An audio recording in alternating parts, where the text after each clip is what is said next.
आपने योग के अलग अलग प्रकारों के बारे में सुना होगा। अष्टांग योग, हठ योग, ज्ञान योग, मंत्र योग, भक्ति योग, कुंडलिनी योग, कर्म योग, क्रिया योग, स्वर योग और राजयोग। लेकिन क्या आपने कहीं बियर योग के बारे में सुना है?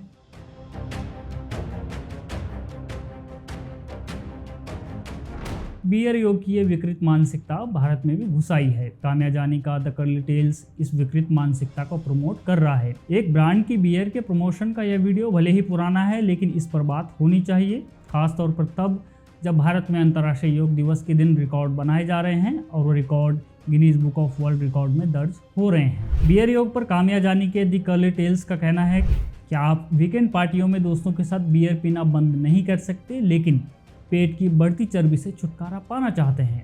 आपके लिए एक अच्छी खबर है, अब आप फिट रहने के लिए दोनों ही काम कर सकते हैं। हैरान हैं? हैरान मत होइए, क्योंकि दिल्ली में फिटनेस के दीवानों के लिए बी आरोग्य एक नया चलन है। ये सब पढ़कर और देखकर तो मेरे मन में पहला ख्याल यही आ रहा है कि आज अगर गांधी जी होते तो वो भी हिंसा पर उतर आते और एक नए योग की शुरुआत करते और उसका नाम रखते लठ योग। इन जैसों के लिए लठ योग ही सही है। पूरा विश्व इस समय भारत से योग दर्शन सीख रहा है, लेकिन भारत में बैठे इन महानुभावों को पश्चिम की तर्ज पर बी आरोग्य चलाना है। इनके लिए योग केवल इतना भर है कि हाथ ऊपर कर लिए, टांगे पीछे कर ली, जिराफ के समान गर्दन ऊपर उठा ली, गोल गोल कमर घुमा ली, बस हो गया योग। अरे भाई, पतंजलि के अष्टांग योग यानी 8 अंगों में यम अर्थात सिद्धांत, नियम, आसन, प्राणायाम, प्रत्याहार अर्थात इंद्रियों को संयम में लाना, धारणा अर्थात वस्तु पर एकाग्रता, ध्यान और समाधि, यह तो केवल अष्टांग योग है। हठ योग और अन्य ऐसे ही योग अलग हैं। मेरा सवाल है कि क्या इस बियर योग से इन 8 अंगों में से कोई भी अंग साधा जा रहा है? यहाँ तो इंद्रियों को संयम में नहीं, बल्कि व्यक्ति को ही इंद्रियों ने वश में कर रखा है। नियम, आसन, ध्यान, यह सब तो बहुत दूर की बात है। किसी को ज़्यादा चढ़ जाए तो आसन नहीं, उसे अस्पताल ले जाना पड़ेगा। और रही ध्यान की बात, तो वो बियर पर ज़्यादा रहेगा कि कितनी घूंट या पैक बचा हुआ है। अगर बियर योग फिट रखता है तो फिर अपने परिवार को क्यों इससे वंचित रख रहे हो?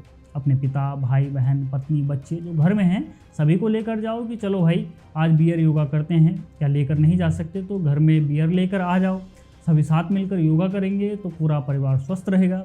वो कहते हैं ना कि why you should alone have all the fun.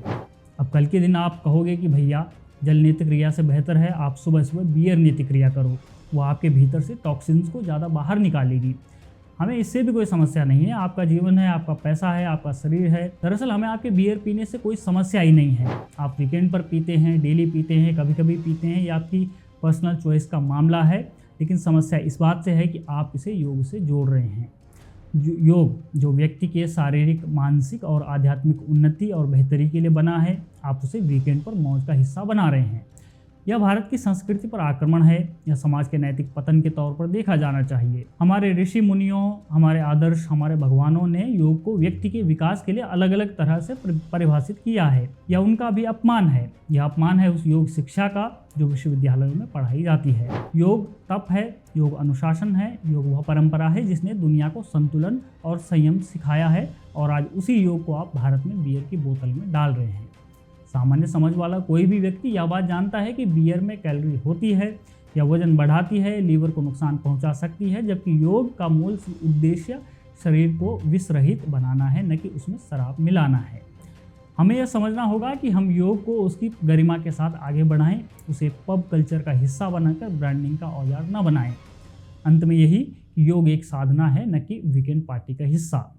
आपका इस पर क्या मानना है, आप हमें कमेंट बॉक्स में ज़रूर बताएं। बने रहिए हमारे साथ, देखते रहिए द पैम्फलेट।